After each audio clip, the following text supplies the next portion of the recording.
published 0030 Est, the 8th of January. The 2018 updated 0707 Est, the 8th of January 2018. England's Ashes campaign was finally put out of its misery, as Australia sealed a 40 series win after lunch on the final day in Sydney.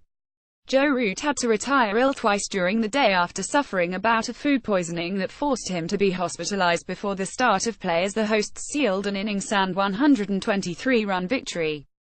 Here Sportsmail collates some things you may have missed from the final day's play of the 201,718 Ashes. Joe Root arrives with a hospital tag, and gets a standing ovation. Joe Root arrived at the ground with a hospital tag wrapped around his left wrist. Root arrived just before the start of play after he was hospitalised earlier in the morning. The England captain makes his way towards the dressing room to join his teammates. Root received a standing ovation as he resumed his innings after Moeen Ali fell lb. England's mission improbable on Monday looked doomed about an hour before play when it emerged Captain Joe Root would not be able to resume on his overnight 42. Initially the ECB reported that England's starman had been hospitalised due to severe dehydration after being out on the field nearly all day on Sunday during record-breaking heat in Sydney.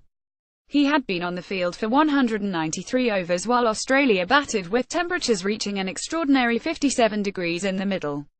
It later emerged that the skip had been suffering from vomiting and diarrhea, and he arrived at the SCG during the first over of play on the fifth day, complete with a hospital tag around his left wrist. He was able to resume his innings when Moeen Ali fell to Nathan Lyon after an hour of play and received a standing ovation from the sparse crowd. Though he reached his 50, he was clearly in all sorts of trouble and was unable to continue after lunch. Aussies rub in the 40 scoreline. The Australians decided to rub England's noses in it and remind them of the final scoreline. The victorious Aussie players hold up four fingers to reflect the 40 final scoreline. Australia may have regained the urn last month in Perth, but they were determined to complete a third whitewash in 4 series down under. A benign pitch and a monumental effort from Alistair Cook denied them that in Melbourne, but they were able to reassert their authority in Sydney this week. Victory gave them a 40 series win, a result that had clearly been planned for by Cricket Australia. Moments after Jimmy Anderson was caught behind off Josh Hazlewood and the scoreline confirmed, a celebratory float was wheeled onto the outfield. The victorious captain Steve Smith lifted the urn in between an Aussie hand signalling for, and an English hand with no fingers raised. The ultimate insult. Moeen Ali's nemesis strikes again. Moeen Ali's miserable series came to a predictable end at the hands of Nathan Lyon. Moeen's poor run of form with bat and ball has been a big factor in England's disintegration in Australia this winter. His ineffectual bowling has been in stark contrast to opposite number Nathan Lyon, who took 21 wickets in the 5 matches. Even Moeen's destructive counter-attacking with the bat has been missing, and that has proved almost entirely down to the efforts of Lyon too. The finger spinner dismissed him for a 7th time in the series on Monday when he got him LBW for 13 in the morning session. It was the 5th time a batsman had been dismissed by the same bowler 7 times.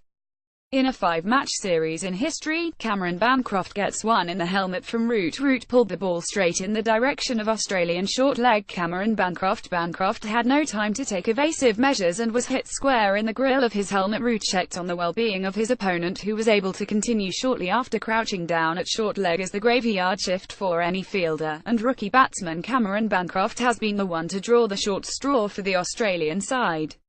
Often in the firing line as batsmen look to latch on to any scoring opportunity, it is the most dangerous place to field on the pitch. And Bancroft was unable to take cover this time as Root aimed at a pull shot in his direction before lunch. He had no time to make himself small or get out of the way of the ball as it smashed straight into the grille of his helmet and then bounced short of the on-rushing Mitchell Starc. Root checked on the well-being of Bancroft, who looked a little shaken up but carried on dutifully.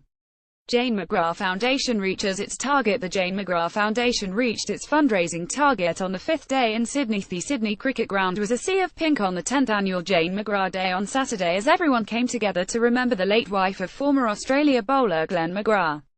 The day raises awareness and funds for the McGrath Foundation, which has provided 119 breast cancer care nurses and support to over 60,000 families down under. And on Monday their efforts came to fruition as the foundation reached the goal of raising $1.3 million, £750,000, much to the appreciation of the crowd.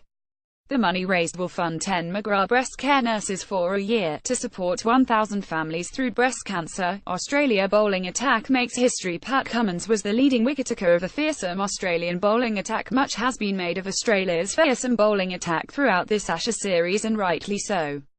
The quartet of Mitchell Starc, Hazlewood, Pat Cummins and Lyon took every single English wicket to fall in the Ashes, the first time that has happened in a 5-match series.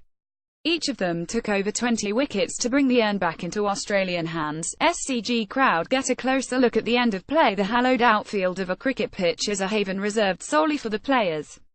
In some parts of the world, particularly in South Africa, paying punters are allowed out onto the playing surface during the lunch break for a special experience.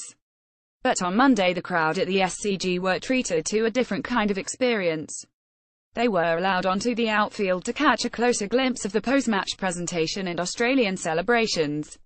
You could have forgiven the Barmy Army from staying in their seats for that one.